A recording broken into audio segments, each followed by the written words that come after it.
എല്ലാ മാതാപിതാക്കളോടാ പറയുന്നത്. നീ അവനെ കണ്ടുപടി, ഇവനെ കണ്ടുപടി, മറ്റവനെ കണ്ടുപടി എന്നൊക്കെ പറയണത് എന്തിന്? അവന്റെ അച്ഛനൊന്നല്ലല്ലോ ഇന്ന് നിന്റെ മക്കൾക്ക് ചെലവിന് കൊടുക്കുന്നത്. ഹലോ, നമസ്കാരം. എല്ലാവർക്കും എൻ്റെ യൂട്യൂബ് ചാനലിലേക്ക് സ്വാഗതം. സബ്സ്ക്രൈബ് ചെയ്യാത്തൊരു സബ്സ്ക്രൈബ് ചെയ്യുക, ഇഷ്ടപ്പെട്ടാൽ ലൈക്ക് അടിക്കുക, ഷെയർ ചെയ്യുക, കമന്റ് ചെയ്യുക. ഇന്നത്തെ മാതാപിതാക്കള് അടിപൊളിയാണ്. മക്കൾക്ക് ആവശ്യമുള്ളതെല്ലാം വാങ്ങിക്കൊടുക്കും, ഇഷ്ടം പോലെ ചെയ്തു കൊടുക്കും, അവരുടെ ആഗ്രഹങ്ങളൊക്കെ നടത്തി കൊടുക്കും, നല്ലപോലെ വളർത്തും. ശരിയാണ്. എന്നിട്ട് അവസാനം വളർന്നു വലുതാകുമ്പോൾ അവൻ എന്നെ നോക്കിയില്ല, അവൻ എന്നെ വളർത്തിയില്ല. അവസാനം മക്കൾക്ക് വയസ്സൊക്കെ ആയി, ഞങ്ങൾക്ക് ഒരു 19 വയസ്സൊക്കെ ആകുമ്പോൾ ഇനി അവനെ പണിക്കൊക്കെ പോയി 4 കാശ് ഉണ്ടാക്കിയിട്ട് വരും, നമുക്ക് വെറുതെ ഇങ്ങനെ ഇരിക്കാം എന്ന് വിചാരിച്ചിട്ട് പ്ലാനും വെച്ചിട്ട് അവനെ പണിക്ക് വിടാൻ പോകുമ്പോൾ അവനെവിടെ കേൾക്കും? അവനവൻ്റെ ഇഷ്ടത്തിന് പോകും.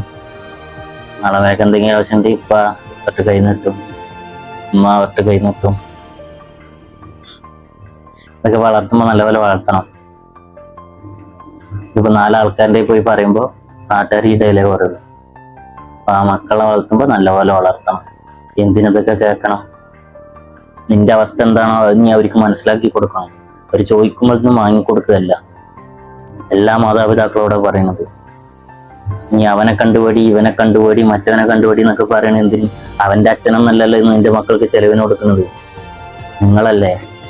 അപ്പോ നിങ്ങളുടെ ബുദ്ധിമുട്ട് എന്താണോ അത് പറഞ്ഞ് മനസ്സിലാക്കണം. എനിക്ക് ബൈക്ക് വേണമെന്ന് മക്കൾ പറയുമ്പോൾ വാങ്ങിക്കൊടുക്കുകയല്ല. നമ്മുടെ അവസ്ഥ അതിനുള്ളതല്ല. കുറച്ച് വെയിറ്റ് ചെയ്യ്, നീ പഠിക്ക്, നിന്നെ പ്രതീക്ഷിച്ചിട്ടാണ്, ഞാനൊന്നുമില്ലാതെ വന്നവനാണ്, നീ അതുപോലെ ആവണ്ട പറഞ്ഞു മനസ്സിലാക്കണം. അല്ലെങ്കിൽ എന്നാ മോനെ, ഞാൻ അപ്പുറത്ത് ലോണ് വാങ്ങിയിട്ടുണ്ട്, ആ പൈസയും കൊണ്ട് വണ്ടി വാങ്ങിക്കുക പറഞ്ഞാൽ ഓൻ വണ്ടി എടുത്തിട്ട് ഓൻ്റെ ഇഷ്ടത്തിന് പോകും. ഓനിക്കൊരാവശ്യം ഉണ്ടെങ്കിൽ കൈ നീട്ടിയെ കൊണ്ടുവന്നേരം എൻ്റെ വാപ്പുണ്ട് എന്നുള്ളൊരു ചിന്തയായിരിക്കും. അല്ലാതെ അധ്വാനിക്കണം, പൈസ ഉണ്ടാക്കണം, രക്ഷപ്പെടണം എന്നുള്ള ഒരു മെയിൻ്റെ ഒരുത്തിനും വരില്ല. ബുദ്ധിമുട്ട് മനസ്സിലാക്കിയിട്ട് മക്കളെ വളർത്തി ഓൻ രക്ഷപ്പെടും, 100% ഉറപ്പാണ്.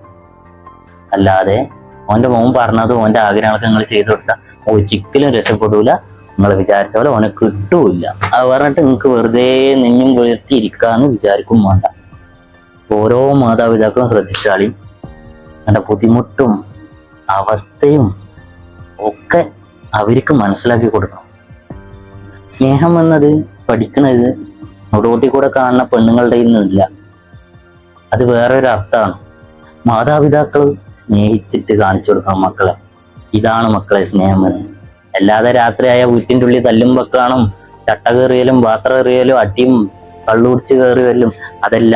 അത് കണ്ടുപഠിച്ച നാളെ മേലേക്ക് ഓൻ കല്യാണം കഴിച്ചാൽ ഓനും അതുപോലെ ആവും, ഓൻ്റെ ജീവിതം അതാവും. കാരണം നിങ്ങളെ കണ്ടാ പഠിക്കുന്നത്. മക്കള് നല്ലവനാണെന്നുണ്ടെങ്കിൽ നിങ്ങളുടെ ജീവിതം നല്ലപോലെ ആയിരിക്കും. അല്ലെങ്കിൽ നീ പെരുവയിലാണോ ഓൻ പെരുവയിലായിരിക്കും, നീ വാടക വീട്ടിലാണോ ഓൻ വാടക വീട്ടിലായിരിക്കും, നീ കൊട്ടാരത്തിലാണോ ഓൻ അതിനെക്കാട്ടിയും താഴെയായിരിക്കും. മനസ്സിലായില്ലേ? എല്ലാ കുടുംബത്തിലുള്ള പ്രശ്നങ്ങളൊക്കെ തന്നെയാണ് ഞാൻ പറയുന്നത്. ആരെയും എടുത്ത് പറഞ്ഞിട്ടൊന്നുമില്ല.